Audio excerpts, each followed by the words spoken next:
আপনারা দেখছেন খবর 24, সময়ের সাথে আমরা। দেশের অষ্টাদশ লোকসভা নির্বাচনে প্রথম পর্বের ভোট গ্রহণ প্রক্রিয়া সম্পন্ন হচ্ছে। এই প্রক্রিয়ার অংশ হিসেবে পশ্চিম ত্রিপুরা আসনের ভোট গ্রহণ প্রক্রিয়া শুরু হয়েছে সকাল থেকেই নির্দিষ্ট সময় অনুসারে। সকাল থেকে বিভিন্ন ভোট কেন্দ্রগুলোর মধ্যে সাধারণ ভোটদাতাদের পাশাপাশি বিভিন্ন রাজনৈতিক দলের শীর্ষ নেতৃত্ব এবং প্রশাসনিক ব্যক্তিত্বদের ভোটদানের অংশগ্রহণ করতে দেখা গেছে।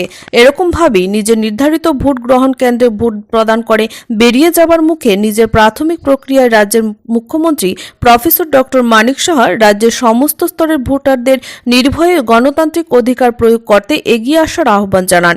এদিকে দু একটা জায়গায় অভিযোগ সম্পর্কে মুখ্যমন্ত্রী মানিক সাহার প্রক্রিয়া জানতে চাওয়া হলে তিনি স্পষ্ট জানিয়ে দেন, যদি এরকম কোনো ঘটনা ঘটে তাহলে নির্বাচন কমিশনের উপযুক্ত ব্যবস্থা গ্রহণ করা উচিত।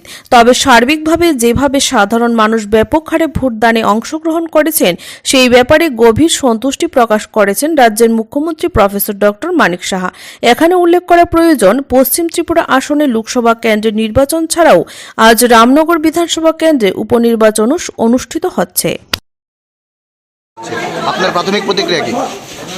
না, এটা তো আমাদের গণতন্ত্রের একটা বড় উৎসব এবং সারা পৃথিবীর মধ্যে ভারতবর্ষের এই ইলেকশন, এটা বলবো যে একটা সাংঘাতিক বিষয়। মানে সবাই বসে থাকে যে এই উৎসবে অংশগ্রহণ করার জন্য।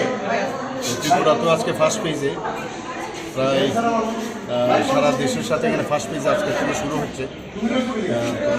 সবাই ভোট যেন প্রপারলি দিতে পারে সেটাই আমি আশা করব এবং শান্তিপূর্ণভাবে ভোট যেন প্রদান করে সেটা আমি সব মানুষের কাছে, সমস্ত ত্রিপুরাবাসীকে আমি আহ্বান করব। এখন পর্যন্ত কিরকম জয়ের ব্যাপারে কতটা আশাবাদী বলে মনে করেন? নির্বাচন তো 26-এ হবে, পূর্বে আমি যাবো।